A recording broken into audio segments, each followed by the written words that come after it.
Everyone, this is a very quick video. I'm trying to keep it under 6 minutes so I can send it to you all by WhatsApp. My thoughts on the virus. Everybody's worried about it right now, but I think that everybody who knows me knows I'm a little bit technical, and I like to get to the root of problems by looking at the fundamental mechanics, and I think I really want to give my thoughts on this real quick before it's too late. The bottom line is there's an easy possibility of overreacting to things like this, and some people do. But panic is really an attempt to act with an absence of knowledge. So I'm going to try and give you everything I've figured out. The bottom line is that this thing is very contagious. So how contagious? So is it like the most contagious thing on the planet? And the answer is yes and no. There are charts that have come out so far saying that it's only a tenth as contagious as measles, because measles is a benchmark for the most super contagious thing on the planet. The trouble is, measles, you know you're sick. Like everything else, cold, flu, measles, when you get sick, your body recognizes it right away if you're exposed. And within hours, your nose starts running, you start to feel sick, your body is corralling all the proteins and plasmas to build an army to fight it, and you know you're sick. With this one, you don't know you're sick. The body doesn't recognize it. So you don't know you're sick for days, a week. The average between when people are exposed and infected to when they feel sick enough to report to a doctor, so far the average is 11 days. Think about how many people, including loved ones, including older folks in your family, think of how many people you're exposed to and expose on a daily basis, let alone 11 days. That's practically 2 weeks. By the time you feel a symptom, it's not that your body has reacted, it's that there's so much virus that is multiplied in your system that is now attacking cells in your throat, and the first thing you feel is a sore throat a week later. But by then it's already in your lungs doing the same thing, but you don't have pain sensors in your lungs. So you can't go on the basis that, well, if I start to feel sick, then I'll kind of take it seriously, but it won't work out.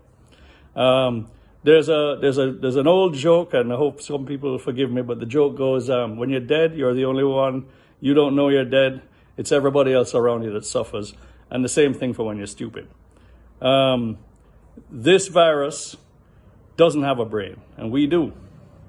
The bottom line is that nobody knows they're sick. That's the reason for the joke. Nobody knows they're sick. Nobody else around them either knows they're sick. So you have to keep a solid distance. This distancing thing is a real strategy. You have to keep a solid distance, including family. Treat everybody like they're sick, and treat everybody like they're not sick, but you are. You don't get to choose who is going to get infected. You don't get to choose who you protect. By the time you feel symptoms and realize that you might be sick, you're going to be freaking out.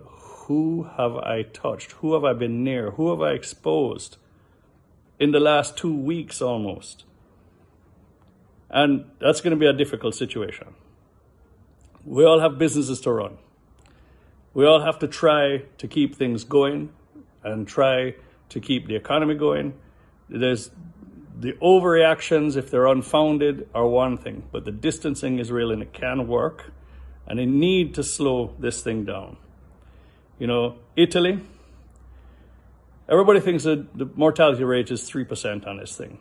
It's varied from China, 3.5%, to some countries only 1%. But the bottom line is in Italy, we've seen it's not. Because it accelerated so fast in Italy, it overwhelmed the healthcare system. And the people that did get sick, which is about 20% of the people that get sick, have a bad reaction and need urgent medical care to keep them alive. This includes pumping oxygen into their lungs continuously with a tube, and another tube to pump out the mucus and the volume of fluids so you don't drown. Every hour they have to pump out. And without that, in Italy, right now, the mortality rate is now near 10%. And that's because not everybody can get the care because the system is overloaded, which means that between 10 and 20% is the true mortality rate if you can't get the required medical attention.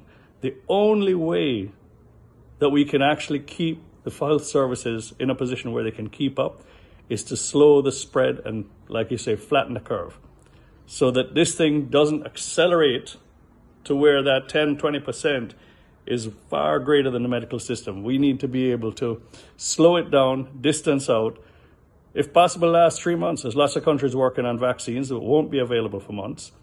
But there's some of us that will not make it based on age or based on our health condition. And we have to try to see that we flatten this curve out and slow its spread with distancing, while still managing to stay in business. And tell you what, take it very seriously and understand that you will not feel the symptoms. You're the one with the brain, not the virus. You have to be very aggressive in keeping your space and your distance from everybody so that it doesn't spread. And I hope that some of this helps. And it's not designed to freak everybody out, but it's solid fact. All right, everybody, thank you. Feel free to spread this around to your friends if you want to and get the word out.